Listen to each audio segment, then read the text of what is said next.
Punch Man de cette semaine donc est sorti, malheureusement j'ai pas mon trépied donc je dois me contenter de cet angle là comme à l'époque. Ouais, c'est jamais fixe à mon truc, ça évolue tout le temps, bref, et ça régresse aussi. Donc pour cet épisode 6 de One Punch Man, alors cette fois-ci on se concentre un peu plus sur les relations donc entre Saitama et Genos. Bon, c'est vrai qu'il n'y a pas que ça, c'est sûr, mais en grande partie c'était les points qui ressortaient un peu plus. Ça et évidemment la question de rivalité qu'il y avait donc entre Saitama et Sonic. Bon, ça a déjà été abordé par avant, mais soit. Donc, du coup, tout d'abord, on commence donc l'épisode avec Genos, donc qui cherche surtout un but à atteindre, parce que Saitama, bon, lui, il est un peu à la bourre, puisqu'il doit mener des activités de héros, sinon il reste, il est viré, parce que en tant que héros de classe C, forcément, si t'es le plus faible, ils vont pas te garder, donc ils veulent voir que t'es actif, donc forcément qu'il doit aller faire ses preuves.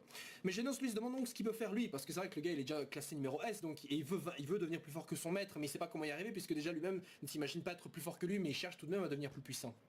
Et donc Saitama lui explique, évidemment m'étonne un peu, que comme Genos peut devenir de toute façon plus fort rien qu'en se rajoutant des petits trucs par-ci par-là mécaniques, tout ce qu'il a besoin de faire surtout c'est d'avoir un objectif déjà un peu plus petit. On va commencer donc par atteindre le top 10 donc le top 10 donc des mages, le top 10 donc des héros de classe S. Et ça c'est en général le genre d'objectif très souvent qu'on a, enfin en général c'est genre l'objectif pour un héros de shonen, si on prenait Genos encore une fois comme le héros typique de shonen, et ben normalement Genos voudrait être le numéro 1 des héros de shonen, des héros de classe S, pardon. Le truc c'est que Saitama est techniquement le plus fort pour lui. Donc justement, ça le fait pas. Donc techniquement, il devrait alors être juste le plus haut, le plus haut gradé, putain de merde, possible dans la liste des héros de rang S. Bon, alors d'ailleurs, je vais vite fait dire un truc, c'est que durant tout l'épisode, on a eu des noms par-ci par-là de certains noms de héros, et ce que je trouvais ça dommage, c'est qu'il y a une traduction directe.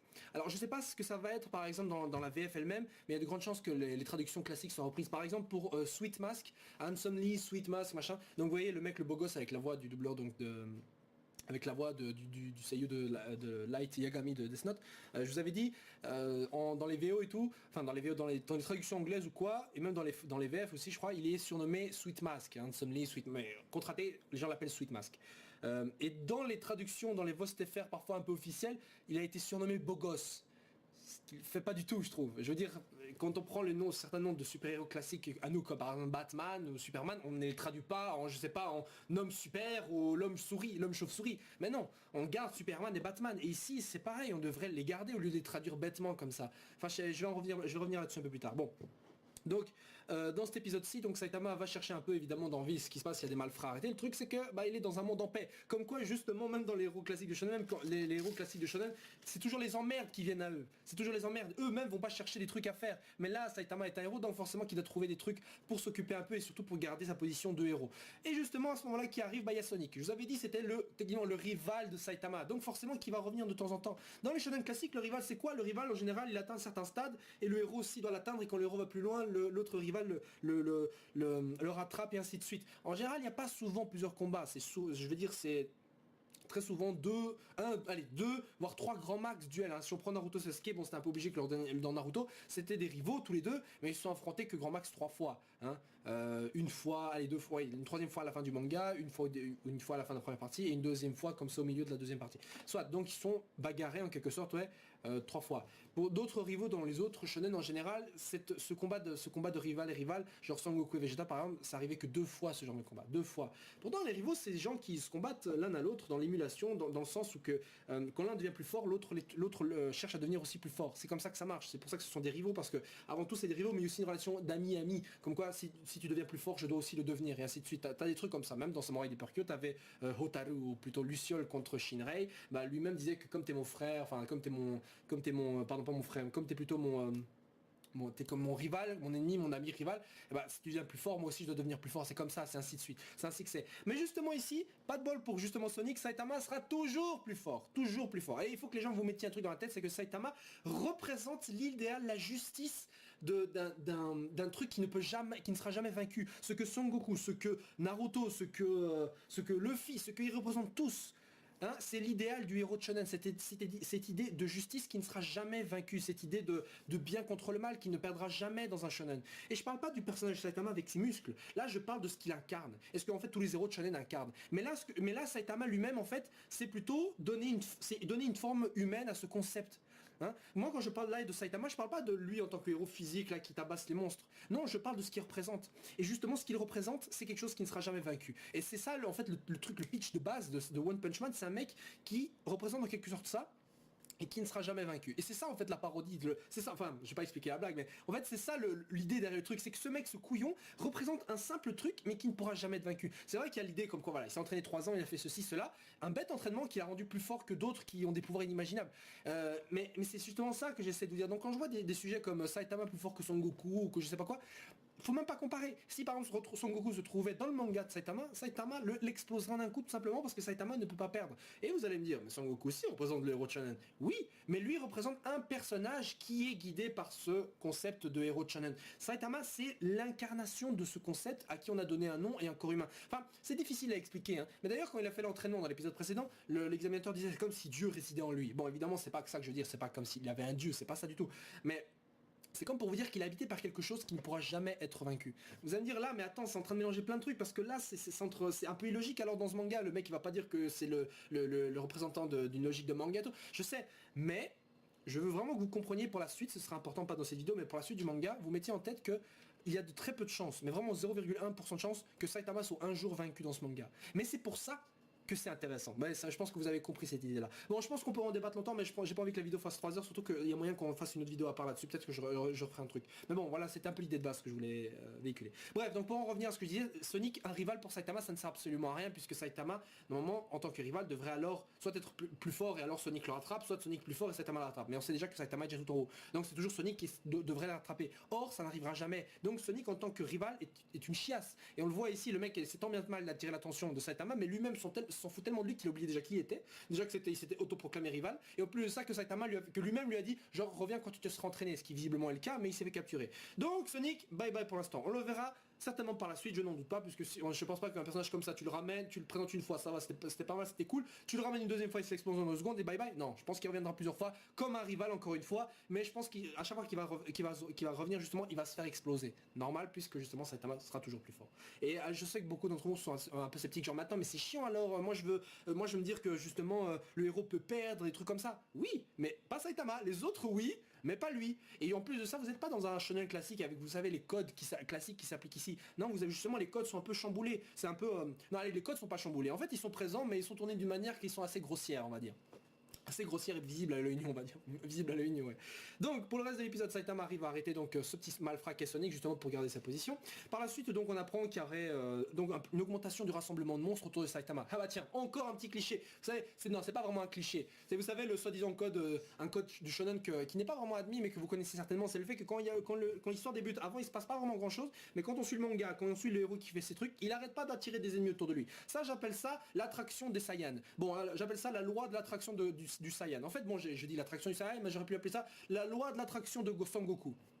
La loi de l'attraction Son Goku, voilà. La loi de l'attraction Son Goku, c'est une loi qui explique comme quoi, justement, quand le héros de shonen arrive et continue son périple à travers un objectif, il attirera autour de lui plusieurs ennemis à puissance variable, mais entre autres, évidemment, des amis, des ennemis, des rivaux, et ainsi de suite. Mais surtout, là, ici, il est question donc d'ennemis. Comme quoi, Saitama, depuis le début de l'histoire, on voit qu'il affronte toujours des monstres, et on se dit c'est un quotidien pour lui, c'est normal. Mais en fait, on voit justement qu'il y a une augmentation de fréquentation de monstres qui arrivent, toujours des puissants monstres qui se rassemblent dans le coin. À tel point que carrément, le monstre, l'algo monstre, là, le monstre composé d'algues, soit, justement fait lui-même le commentaire. Ouais, je suis venu ici parce que j'ai entendu dire qu'il y a plein de monstres super forts qui se réunissent et tout. Comme quoi, vous voyez, même les monstres s'attirent entre là. Vous voyez, donc c'est pas par hasard ce que je vous dis ça. Dans les héros de shonen classiques, vous avez dans les mangas, très souvent l'histoire se déroule, et là où justement vous avez un personnage lambda qui traîne avec un autre, il attire sans cesse évidemment des adversaires, et comme je vous l'ai dit, tous les exemples que j'ai cités, il attire plein de gens autour de lui qui font qu'il y a plein d'aventures et plein de trucs qui se passent.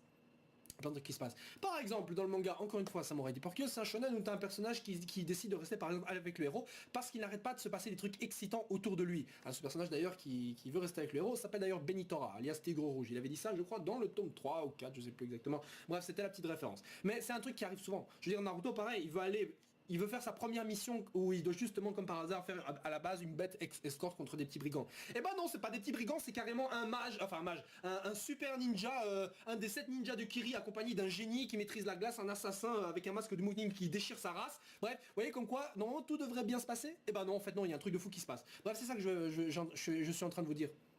c'est pareil, c'est un peu la question du destin, comme quoi vous avez le héros, et en général un personnage secondaire, souvent une fille, qui l'accompagne, ils doivent faire route ensemble, et comme par hasard, la meuf tombe comme par hasard sur le bon type qui lie forcément plein de trucs de son passé. C'est comme Lucy dans Fairy Tail qui tombe par hasard sur Natsu, voilà, alors que la meuf veut rentrer, kiffe les matchs de Fairy Tail, et ben comme par hasard elle tombe sur lui, et à travers les aventures avec lui, il découvre des trucs sur son passé à elle, carrément, enfin, bref, il y a plein de trucs comme ça qui sont très sympas. Bref, donc, du coup, on a donc ce point de vue au niveau du quartier général donc des héros, où d'ailleurs on apprend à connaître, donc enfin on apprend surtout qu'il y a d'autres villes donc qui aussi subissent l'attaque de monstres, et comme quoi il y aura d'autres héros de rang S qui sont présents, comme par exemple Watchdog, enfin Watchdogman, je sais pas quelle traduction ils lui ont donné, mais en tout cas c'est le mec donc avec sa tête un peu lambda dans un costume de chien. Personnellement des mages, putain, je parle vraiment comme à la vérité. Donc parmi les héros de rang S, pardon, ce héros là est mon préféré. Pourquoi? Parce que je sais pas, il a une gueule que j'aime bien, il est assez mignon dans son costume de chien, et puis c'est d'imaginer arracher des gueules comme ça de monstres dans le manga, enfin dans la page officielle en fait on le voyait arracher des monstres, le décapiter, des trucs. Je crois qu'on l'a pas vu ici le faire, mais en tout cas le voir sur la pile de monstres ça le faisait, surtout qu'il y a encore un petit contraste entre l'apparence du héros et la pile de monstres, comme quoi l'habit ne fait pas le moine, encore une fois. Mais bon, ça je pense que vous l'avez compris rien qu'avec Saitama, soit. Donc, ensuite on découvre justement un autre héros également de rang S, qui n'est autre que Mademoiselle Tatsumaki, ici également appelée Mademoiselle Tornade. Et voilà, je pense que si vous devez choisir comme nom Tatsumaki et Tornade, je pense que vous prendriez quand même Tatsumaki. Bon, peut-être certains prendraient Tornade, mais prendrait Tornade, mais dire Mademoiselle Tatsumaki, c'est déjà mieux que Mademoiselle Tornade et Tatsumaki sama. Non, c'est en français, vous imaginez, Tornade, mais non, putain, ça fait limite référence comme à X-Men. D'ailleurs, Storm, je crois que je sais pas comment elle s'appelait dans X-Men. Je crois pas que ça s'appelait Storm. Si, non, je sais plus. Franchement, faut que je revoie mes classiques. Mais en tout cas, là, elle est appelée Tornade. Mais je préfère quand même Tatsumaki, c'est plus stylé puisque c'est son nom original. C'est son nom original. Donc Tatsumaki donc est un mage putain, excusez-moi, est un héros, putain, il faut compter les erreurs, compter les faux, je dis mage de rang S à la place de héros de rang S. Donc c'est un héros de rang S qui visiblement maîtrise des pouvoirs un peu télékinésiques. Et d'ailleurs pour l'heure ce personnage est doublé par un autre seiyuu qui double une femme donc qui double également le personnage de Diane dans Nanatsu no Taizai. Donc vous verrez son affiché. Voilà, je pense que c'est la seule fois où j'ai tout de suite reconnu sa voix, mais je ne sais pas, je l'ai jamais entendu dans un autre animé, ou alors j'ai pas vraiment fait gaffe, mais je me souviens pas de mémoire l'avoir vu dans un autre animé en tant que seiyuu, je sais pas, ou alors je les ai pas vus, soit. Donc, non, je les ai certainement pas vus. Donc par la suite, donc pour revenir à ce monstre algue qui se ramène, évidemment deux héros sont donc amenés dans le quartier justement où vit Saitama, puisque justement plein de monstres attaquent cet endroit, donc plein de gens, les gens se sont cassés, hein, je veux dire la femme moustique, les deux, enfin le géant du début le géant du début et les autres, enfin je sais plus exactement où ça se trouve, mais en tout cas le quartier est désolé à cause de l'attaque des monstres, donc forcément le loyer diminue, ce qui est une bonne chose, mais surtout que le coin est assez désert. Donc des héros sont envoyés, Golden Ball et l'autre là qui est certainement un cliché du français avec la moustache, comme par hasard le mec qui fait de l'escrime limite. Enfin, je pense que vous avez compris au bout d'un moment de qui on se moque là-dedans. Soit. Donc les deux font un combat qui est plutôt plus ou moins honorable, surtout pour le petit Frenchie, donc avec son épée qui fait un coup d'estoc comme ça, bam, ce qui est vraiment stylé personnellement, mais les deux se font exploser et malheureusement il y a Saitama qui passe, donc je dis malheureusement pour le monstre bien évidemment, puisque Saitama se rappelle également qu'il a oublié d'acheter des algues, donc il explose le monstre et garde les algues de celui-ci pour faire justement une soupe.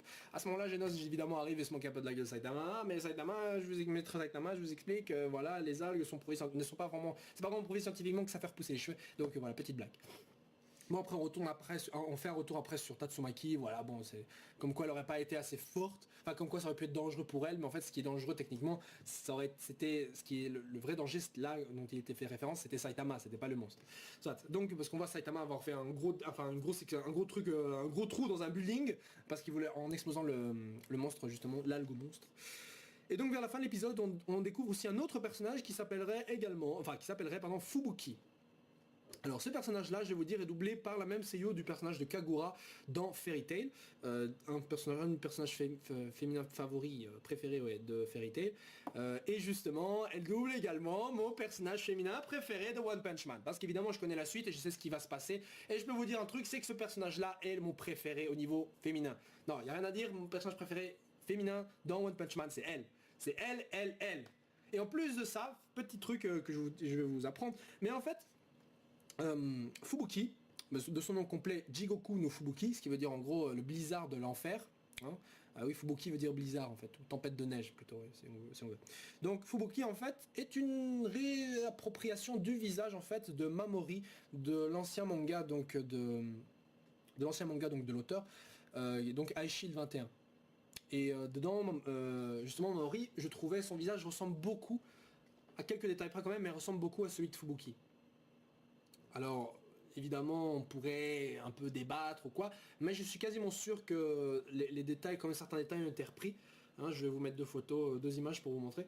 Mais je suis pratiquement sûr qu'il y a quand même un petit truc que Murata a réutilisé dans l'un et dans l'autre. Hein, je pense que c'est plus ou moins comme ça qu'il a peut-être essayé de faire. Parce que je veux dire, je l'avais déjà dit, hein, mais par exemple Saitama quand il avait des cheveux, bah, il ressemblait comme deux gouttes d'eau, enfin surtout dans le manga. Dans l'anime un peu moins, mais dans le manga il ressemble comme deux gouttes d'eau justement à Shin, du même manga encore, comme je l'avais cité, de High Shield 21. Je vais vous mettre les deux images pour que vous voyez.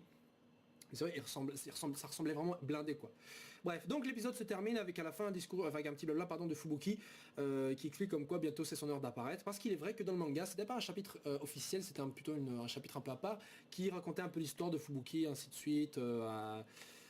Et une altercation plutôt avec un truc qui a pas vraiment de lien, mais Saitama intervient aussi dans l'histoire. Parce que c'est vrai qu'il y a des petites mini-histoires par-ci par-là, genre Saitama durant sa transformation avant de devenir le chauve et tout ça. C'est plein de petits trucs qui j'espère seront intégrés dans l'animé, mais je crois qu'il y avait un mini OAV spécial dans le Blu-ray, je suis pas sûr, ou dans un autre truc, d'un épisode spécial, ouais, un OAV donc de One Punch Man, et il est possible que dans celui-là en fait soit contenu justement toutes ces petites histoires spéciales. Je suis pas vraiment sûr là-dessus parce que je l'ai pas vu, mais j'aimerais vraiment le voir dans l'histoire officielle si c'est pas le cas, bref. Et donc moi je pensais qu'on allait voir Fubuki, mais justement encore une fois, on a donc quelqu'un qui dit que non, c'est pas justement le moment où on va la voir. Donc l'épisode suivant, je sais pas trop de quoi il traitera, parce que celui-ci déjà c'était pas assez clair, mais je commence vite à me rappeler. L'histoire est un peu, on va dire, vague pour l'instant, mais comme je vous l'ai dit, l'histoire a vraiment démarré depuis qu'ils ont intégré l'association des héros et que les choses donc vont continuer à un peu. Ouais, vous allez découvrir par-ci par-là des héros, certains vont être vos favoris bien sûr, mais au-dessus de tout ça, il y a qui? Saitama. Et donc comment vous dire que si ce n'est que tous ces personnages là vous allez les découvrir, vous allez voir, il y aura un classement, vous allez savoir qui est le plus fort, qui est le plus faible. Je vous dis même pas dans quelle place dans l'échelle Tatsumaki se trouve. Je vais même pas vous dire dans quelle place de l'échelle des héros classe S, A, B ou C Fubuki se trouve et ainsi de suite. Je vais pas vous dire ça, vous allez le découvrir vous-même et ça va peut-être certainement vous surprendre. Bref, sur ce les gens, on se retrouve la semaine prochaine pour le prochain épisode donc de One Punch Man.